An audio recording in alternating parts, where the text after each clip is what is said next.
At this time, though, there are no reports of loss of life. I want to bring in eyewitness Ed Encina, an eyewitness reporter for the Baltimore Sun.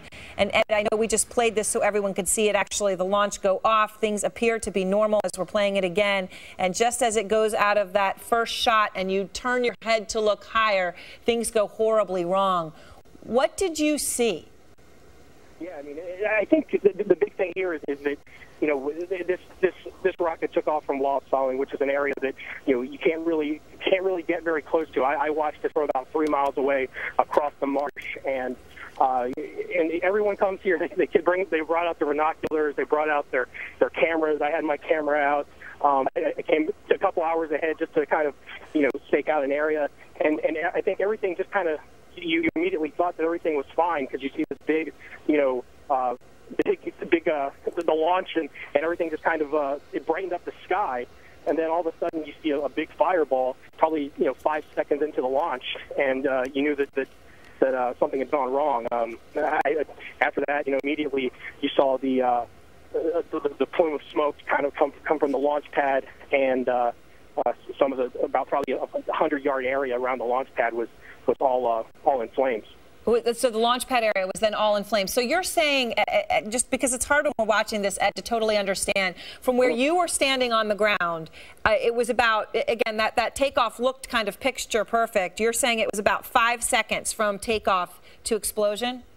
Yeah, probably. I mean, I've never seen one of these rocket launches before, but it was a situation where you see those boosters and they brighten up the sky, and then all of a sudden you think everything's going right, and then, like I said, probably about 5 seconds in, you notice that there's a big fireball, and it lit up the sky. It was, and you heard a big boom. Usually you hear those kind of booms from what I hear from some of the other observers who lived in this area. That you hear it can light up the sky. It's a big deal when these rockets go off, because this is kind of a resort town in the Chincoteague area of Virginia on the mouth of the Chesapeake Bay. So. No, I'm sorry. When you were talking about the boom sort of that happened, and how loud was it? I mean, to your ear, how loud did that sound? Oh, it was loud. I mean, it was. I mean, you definitely felt kind of your feet shake a little bit. Like I said, I don't know how that compares to, you know, how these launches are normally, because from what I hear, you know, they are loud. Everyone's kind of talking around me about how, you know, you just kind of, that's a big part of it is how close you are to the launch. And I know this launch could have been seen, you know, throughout the eastern seaboard, but you know, that's why people come here to do it. I was one of the people who came down and wanted to watch it. And I guess the question I have for you is, at what point did you know something had gone wrong? Because when you first watch one of these as a layperson, you watch the rocket explode, and it explodes in a fireball, right? And then you see sort of this perfect white rocket just kind of emerge out of the plume, right? And that's that moment where it's so magnificent. At what point did you know something went wrong?